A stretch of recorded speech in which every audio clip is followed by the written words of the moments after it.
Kylian Mbappe is a monster. World কাপে Kylian Mbappe is a different gravy.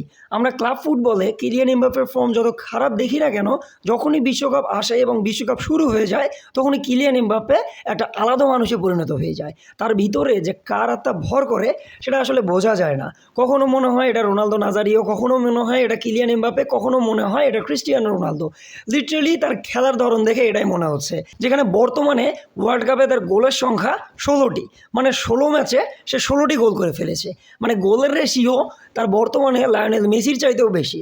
যেখানে Lionel Messi 24 ম্যাচে 18 গোল করে ফেলেছে, সেখানে কিলিয়ান এমবাপ্পে মাত্র 16 ম্যাচে 16টি গোল করে ফেলেছে এবং তার কাছে বর্তমানে ওয়ার্ল্ড কাপও রয়েছে। এবং এই বিশ্বকাপে আমার মনে হচ্ছে ওয়ার্ল্ড কাপের সমস্ত রেকর্ড লায়নেল মেসি গড়লেও বিশ্বকাপ পার হওয়ার পর যখন সামনের বিশ্বকাপ আসবে এবং লায়নেল মেসি যখন রিটায়ারমেন্ট নিয়ে নিবে তখন সমস্ত রেকর্ড নিজের নামে করে ফেলবে কিলিয়ান এমবাপ্পে। লিটারালি এই বিশ্বকাপে 2 ম্যাচে 2টা ব্রেস স্কোর করে ফেলেছে কিলিয়ান এমবাপ্পে এবং তার পাশাপাশি ফ্রান্স ন্যাশনাল টিমকে সে ক্যারি করতেছে এবং তাকে হেল্প করতেছে কারা? তাকে হেল্প করতেছে Michael Olise, Ousmane Dembele, Rayan Cherki, Manu Kone. মানে লিটারালি সে একাই একটা রাজত্ব ক্রিয়েট করে ফেলেছে। এবং আমরা মজা করে বলি না কিলিয়ান ডিক্টেটর এমবাপ্পে, তো এক্ষেত্রে কিলিয়ান ডিক্টেটর এমবাপ্পে যে জায়গায় রাজত্ব করতেছে সেটা হচ্ছে ওয়ার্ল্ড কাপ। প্রবাবলি এই বিশ্বকাপে সমস্ত রেকর্ড লায়নেল মেসির হাতে থাকলেও আস্তে আস্তে সমস্ত রেকর্ড কিলিয়ান এমবাপ্পের হাতে চলে যাবে। এবং কিলিয়ান এমবাপ্পের বয়স বর্তমানে অনেক কম এবং সে অনায়াসে আরও 2টা বিশ্বকাপ খেলতে পারবে এবং 2টা বিশ্বকাপ খেললে সে যা রেকর্ড করবে সেটা আসলে ভাষায় প্রকাশ করার মতো না, যদি সে ফিট থাকে। অন্যদিকে আসতেছে নরওয়ে, যেখানে 26 বছর পর তারা বিশ্বকাপে আবার ফিরেছে এবং ফিরেছে কার হাত ধরে?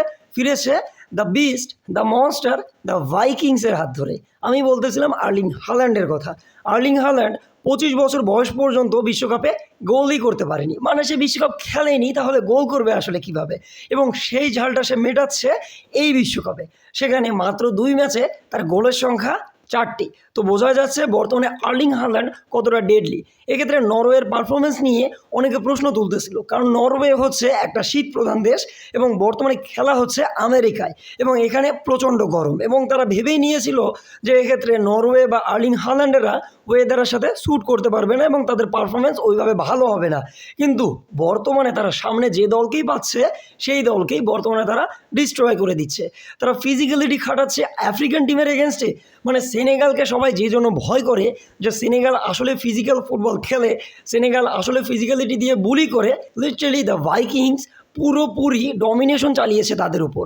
মানে বোঝাই যাচ্ছে এক্ষেত্রে আর্লিং হাল্যান্ড, মার্টিন ওডেগার্ড, তার পাশাপাশি রয়েছে তাদের হাতে সরলথ, মানে লিটারালি এক একটা ভাইকিংস। এবং তারা বর্তমানে তাদের বাসা থেকে খাবার নিয়ে এসেছে, মানে তারা আমেরিকার ফুডের উপর ডিপেন্ডেন্ট না। বর্তমানে তারা তাদের ফিজিক্যালিটি মেনটেন করার জন্য নিজেদের বাড়ি থেকে খাবার নিয়ে এসেছে। তো বোঝা যাচ্ছে এই ওয়ার্ল্ড কাপ নিয়ে তারা কতটা সিরিয়াস। এবং বর্তমানে এই 2 মনস্টারের কথা আমি আপনাদেরকে বললাম, কিলিয়ান এমবাপ্পে এবং এই যে আর্লিং হাল্যান্ড। নেক্সট ম্যাচে এরা 2 জন মুখোমুখি হবে। তো আপনাদের কি মনে হচ্ছে এই 2 জন মুখোমুখি হলে কে কাদেরকে ধ্বংস করবে? কমেন্ট বক্সে অবশ্যই জানিয়ে দিবেন।